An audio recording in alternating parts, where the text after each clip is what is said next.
නේ අද ඉන්නවා සුජාන් මල්ලි ඇවිල්ලා. ඉතින් සුජාන් මල්ලි ළඟදී ඔස්ට්‍රේලියාවට ආවේ. ලායර් ජොබ් එකකුත් හම්බුණා සවුත් මොරාන් ස්පීච් එකේ දැන් වැඩ. ඉතින් good luck ඔයාටත් මේ ජොබ් එක ලැම්බරා පැටි කරගෙන යනවාට. ඉතින් මේ බීඩනංගි තමයි මාව Facebook එකේ TikTok එකේ හරි දැකලා මේ මැසේජ් කරලා තියෙන්නේ මේ මල්ලිට කාර් එකක් ඕනේ කියලා. ඉතින් කාර් එක බලන්න ආව ඇත්තටම හයිබ්‍රිඩ් කාර් යන්නේ මේ බැලුවේ. මේ Toyota Vitz එක මල්ලිට සුජාන් මල්ලිට මම වික්කා. normal කාර් එක බැලුවේ නේ මල්ලි. ඔව් මම කොරෝලා එකක් බලන්න. normal Corolla එකක් බලන්න මම මොකක් හරි වික්කන්නේ. ඔව් වික්කා. මම බලන්න පෙට්‍රල් එකක් අඳුර හයිබ්‍රිඩ් එකක් අරන් ගියා. ඉතින් ඒ වගේම මේ මම දන්නේ නැහැ සුජාන් මල්ලි මෙකැනික් කෙනෙක් කියලා. ඔටෝමොබයිල් ඉන්ඩස්ට්‍රි එකේ ඉන්නවා කියලා. ඉතින් කොහොම හරි ආවට පස්සේ මට කාර් එක ගැන කියන්න දෙන්න මම කාර් ගැන ඔක්කොම දන්නවා. ඉතින් කොහොමද මල්ලි මොකද හිතන්නේ අපේ මේ ගැන? ඇත්තටම මම හිතුවට වඩා මගේ බජට් එකට වාහනේ හොඳටම හොඳයි. ඔව්.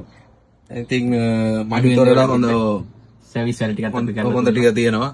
වොරන්ටි එකක් දුන්නා මට අවුරුද්දක හයිබ්‍රිඩ් සිස්ටම් එකටයි free warranty එකක් දුන්නා. රෝඩ් එක දුන්නා, රෙජිස්ට්‍රේෂන් දුන්නා. ඒ හැමදේම මොනවද ඔව් කියන්නේ? මම ડોකියුමන්ට් ටිකත් ඔක්කොම කරලා දුන්නා. Free. thank you very much. මම තමයි ඇත්තටම අයියෝ TikTok එකේම ෆලෝ කරලා බැලුවේ කාර් එක. ඒකට thank you very much. ඇත්තටම ගොඩක් හොඳයි. highly recommend කරන්න පුළුවන්. අලුතෙන් එන කට්ටියට බය නැතුව අයියා ළඟට එන්න. අයියා ගොඩක් friendly, ගොඩක් අපිට දැනෙන දේවල් කියලා දුන්නා. ඒකට ගොඩක් ස්තුතියි අයියේ.